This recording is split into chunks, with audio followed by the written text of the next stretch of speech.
Donc ici, nous sommes sur le site de Visual Recipes. Alors, contrairement aux sites qui ont été présentés précédemment, celui-ci n'est pas un site généraliste, c'est un site thématique qui est organisé autour des recettes de cuisine. Donc là, en fait, on télécharge plus une photo, on télécharge une recette qui est composée d'une ou d'une collection de plusieurs photos. Donc, c'est l'exemple duquel vous pouvez vous inspirer pour le projet. Un thème. Pour chaque thème, pour ce thème, on va définir un type de contenu et ce contenu va être illustré par une collection de photos. Alors, une collection de photos qui peut être composée d'une ou de plusieurs photos. Alors, comme les sites précédents, le site de Visual Recipes différencie deux types d'utilisateurs. L'utilisateur visiteur qui peut simplement naviguer et chercher et lire les contenus et ce qu'ils appellent le membre qui,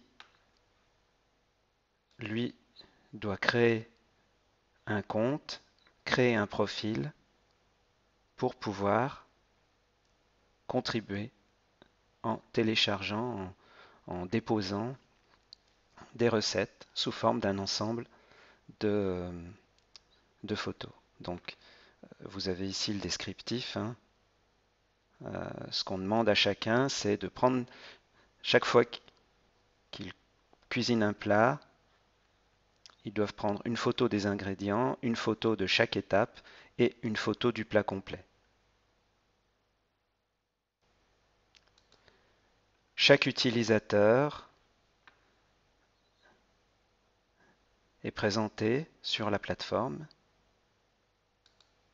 Si je prends l'exemple ici, avec évidemment une photo qui le présente en action par rapport au thème de la plateforme, un petit descriptif, un ensemble de statistiques qui vont permettre aux visiteurs d'avoir une idée du niveau et de la compétence et de l'expérience de cet utilisateur, des informations complémentaires évidemment en relation avec le thème, quel est le background culinaire, quel est le dernier plat, quelle est la plus mauvaise expérience de cuisine, et puis tout un ensemble d'autres informations, toujours des métadonnées qui vont être associées à l'utilisateur, que l'utilisateur va remplir au moment où il va créer son profil ou qu'il va pouvoir compléter au fur et à mesure. L'idée là, c'est évidemment de permettre aux visiteurs de pouvoir aussi retrouver des contenus en faisant des recherches ou en naviguant parmi les contributeurs de la plateforme. Donc les contributeurs se voient eux aussi attribuer sous forme de métadonnées qui sont associées à leur profil, tout un ensemble de métadonnées qui vont les décrire en fonction du thème de la plateforme. Donc vous voyez ici le plat préféré, la boisson préférée, les ingrédients favoris, le dessert favori, le chef, le cuisinier le cuisinier célèbre, le favori, et ainsi de suite. Et puis, on va pouvoir retrouver, alors là, comme elle n'a pas de recette associée, on ne voit pas la liste, mais si je reviens sur la page d'accueil, que je sélectionne une recette, donc là on voit que cette personne ici a soumis déjà 15 recettes, qu'elle a un niveau de notation sous forme d'un ensemble d'étoiles, sa localisation, on peut voir son profil, elle aussi elle est décrite, elle a un certain nombre de statistiques,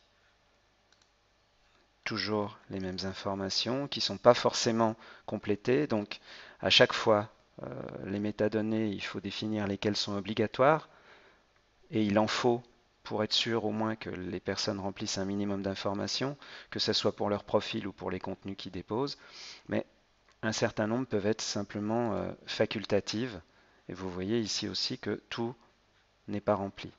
Et puis, on retrouve évidemment tous les contenus qui sont associés à cette personne, tous les contenus qu'elle a déposés, soit par ordre le plus récent, soit par le plus populaire, soit par, euh, par sélection au hasard.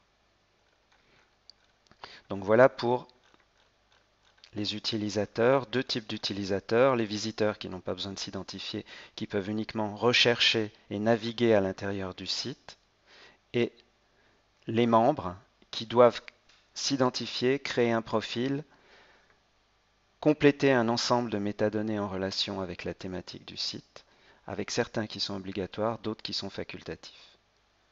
Alors, si je reviens sur la page d'accueil, au niveau de la navigation, on voit qu'il y a différents types de points d'entrée. Une page sur laquelle on affiche une sélection pour tous les plats, ensuite par type de plat. On va pouvoir aussi évidemment faire une recherche par les plus récents, les plus populaires, par tirage au sort. On va aussi avoir évidemment la possibilité ici de faire une recherche par mots-clés. Ces mots-clés vont être recherchés à l'intérieur des métadonnées qui sont soit associées au profil des membres, soit associées aux photos qui ont été déposées et qui représentent une recette de cuisine.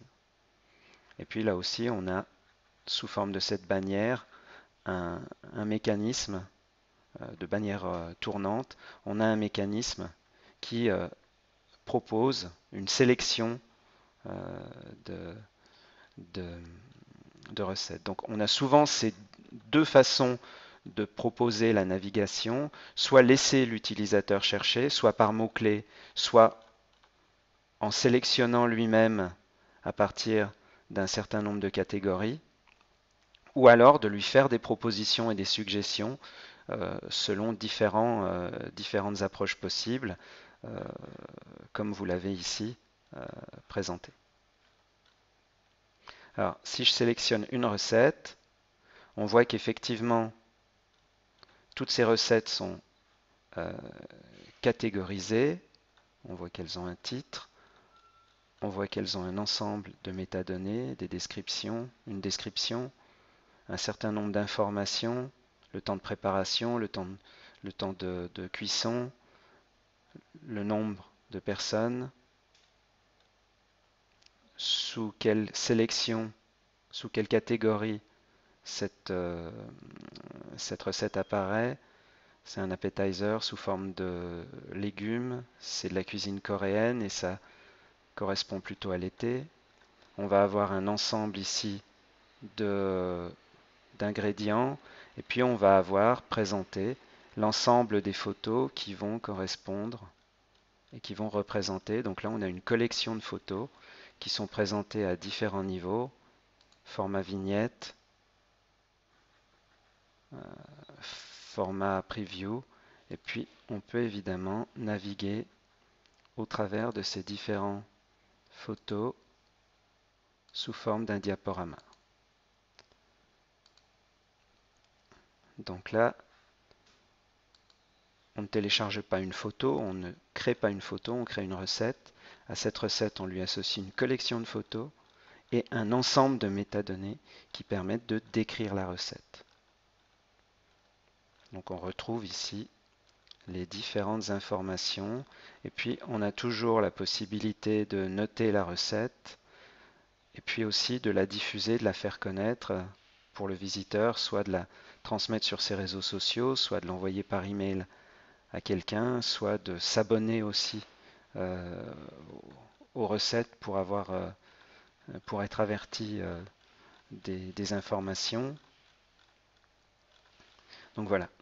L'idée, c'est que vous preniez cet exemple ici comme source d'inspiration, alors sans le copier, mais en vous en inspirant un sujet, un thème.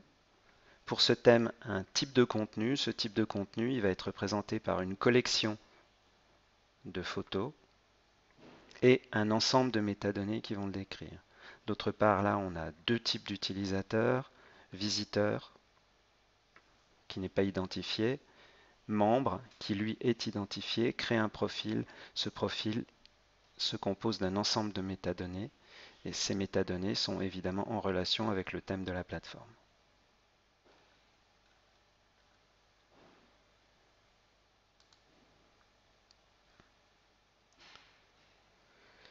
Avec évidemment tout un ensemble de contenus supplémentaires comme par exemple des forums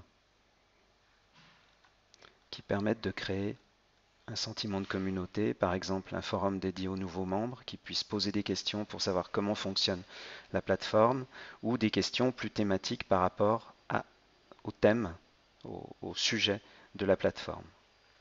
Donc on peut avoir en plus à côté tout un ensemble d'outils qui vont permettre de créer une communauté qui va pouvoir échanger autour du thème de la plateforme.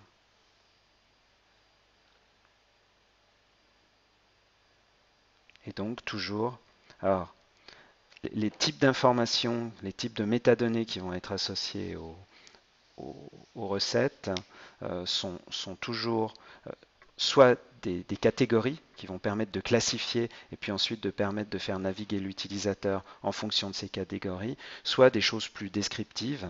On va décrire par exemple la recette, soit des données, par exemple les ingrédients, ça va être des choix, des, des- des- des termes dans une liste d'ingrédients possibles. Donc on va toujours retrouver en gros ces différentes formes de métadonnées qui vont être associées, soit des choses très descriptives, soit des choses beaucoup plus sélectives qui vont permettre de catégoriser et permettre ensuite, comme ici, de laisser l'utilisateur sélectionner en fonction du type de plat et à l'intérieur du type de plat en fonction du produit principal, de l'ingrédient principal qui va se trouver dans la recette. Donc voilà pour un rapide tour de cette plateforme que je vous invite à visiter plus en détail pour vous faire une idée précise de son fonctionnement et donc de pouvoir vous en inspirer pour votre projet.